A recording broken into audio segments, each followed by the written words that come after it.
at the end of Jacob's life, where he blesses Manasseh and Ephraim, but it does also indicate in the text that they were small. It actually says that, they were sort of there holding on to their father's leg, kind of picture that's painted. So it could be that the author of Genesis is recording for us the event, but it's not exactly chronologically ordered. I think that probably would be the best way, because obviously Joseph, he seemed to have those children before Jacob ever arrived in Egypt, and so they would have been too old to be there around their father's leg if that was the case. So, all right, Mary, does that help?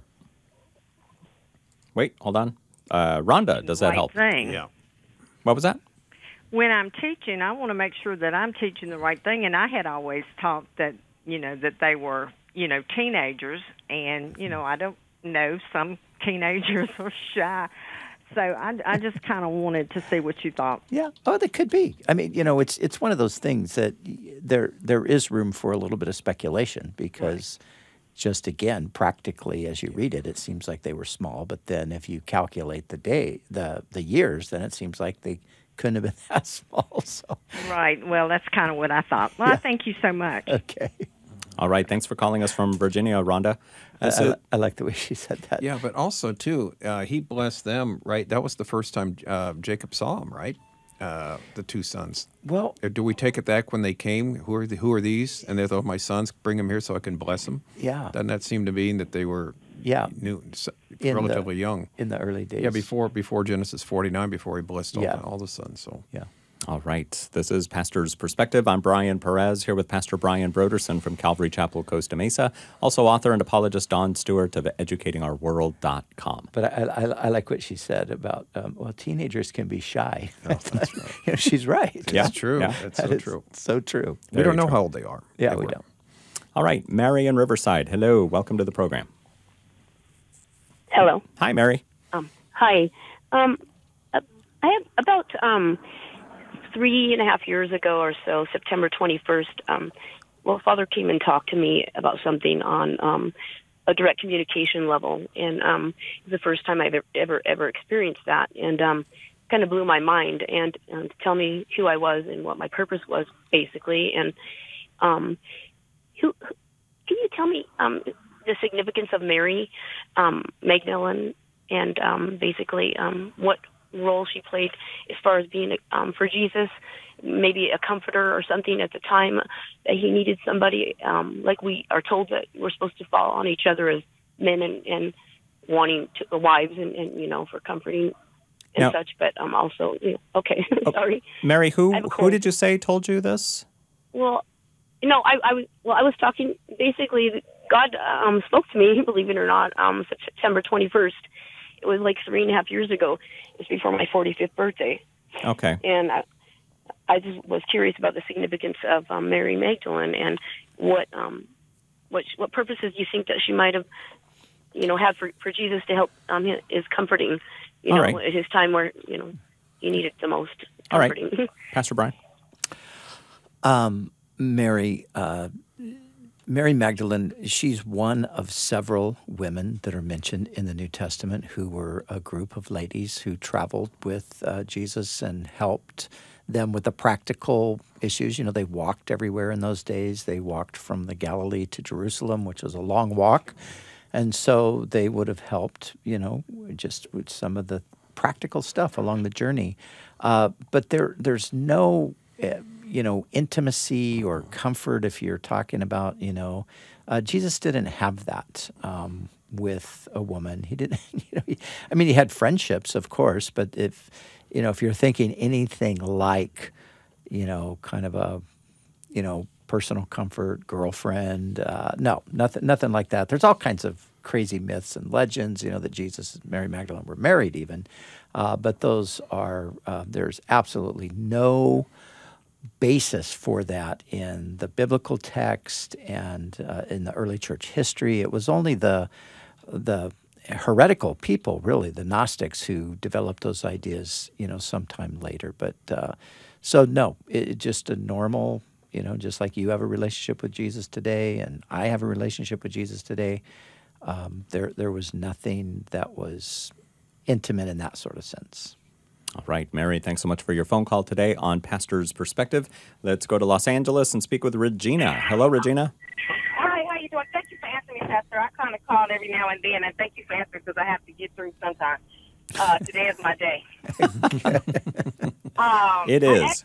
I thought I was going to be able to share a testimony related to the movie, but I don't think that that's on air today. So the young lady, she went ahead and let me know that's not the case. So I wanted to ask you one question. I haven't always had the right answer all the time, and I still don't sometimes. But I have a lot of children, and the thing is, I have a daughter now, so she asks me a lot of questions. So, how in the Bible it says, God hates idolaters, drunkards, fornicators, and all that stuff.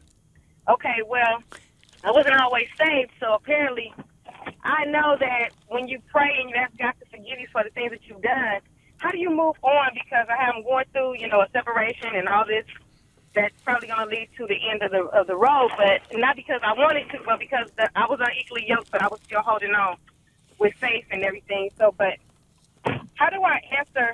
She always says she don't want to get married, and I don't know what that tells her, other than God don't want you to be, she only 9, so I'm wondering, how do I answer her to not discourage her?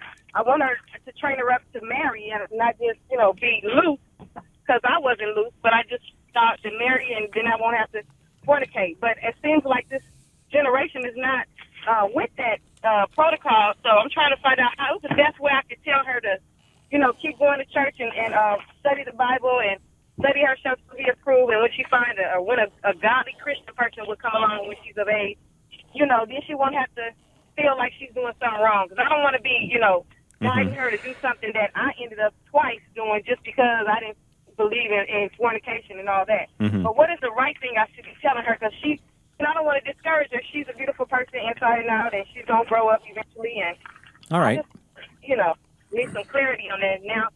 Okay. Because I don't want to steer her in the wrong direction. I don't Right. want her to live a lonely life, and I don't Right. want to push her to the other life, Okay. Pastor Brian? Yes, Regina, you're kind of getting the cart before the horse here. So, like you said, she's 9 years old, and everything you said, of course, that's good. You want her to have a good life. You want her to grow up and, be in a good relationship. That's all good. But right now, she just needs to know that Jesus loves her. She needs to know that God has a beautiful plan for her life. She needs to know the Lord. She needs to know the Bible.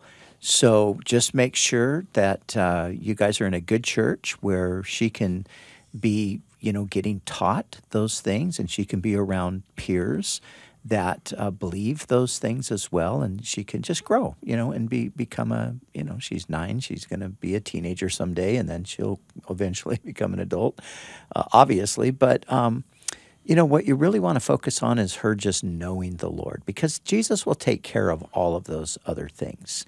And, because when you know the Lord, He's Lord of your life. He directs your life, and He brings you into His will, and He brings that person along that He's prepared for you and all those things. So just focus on that. Focus on her just knowing and loving Jesus because she knows that He loves her.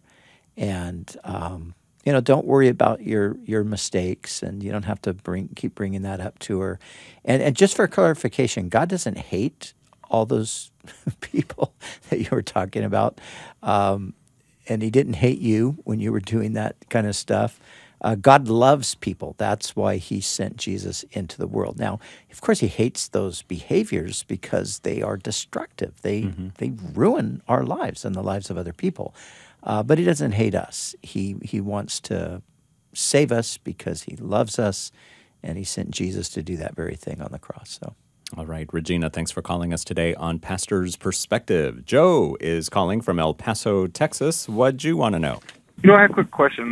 During the time before Jesus Christ was on earth, if there was salvation for other people throughout the world, as far as like in South America, like in the indigenous people and stuff like that, throughout the world prior to Christ being born. All right, Don? Yeah, that's a great question, Joe. God is a God who cares about all peoples. We learned that in the book of Jonah. He cared about the evil Assyrians, the Ninevites, who were probably as bad as any type of a group that ever lived on the face of the earth. And so we read in Revelation 5:9, there'll be people in heaven from every tribe, every nation, every tongue in heaven. So, yeah, we have to trust God would have gotten his word there to people, sometimes in ways we have no idea of.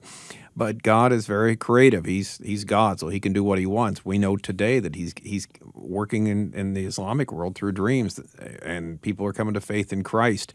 And there's no reason he couldn't in the ancient world do the same thing. I remember hearing a story a few years ago of this man in Egypt who literally he was there one night, and a friend came in, or a person came in that he knew there, and he basically blindfolded the guy and kidnapped him, and he took him all through these different houses, alleyways, back way, this and that in Egypt, and he finally brought him into a room where there was 12 men in there.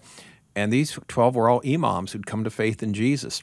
And they were believers in Jesus, and God had spoke to them in some very creative ways.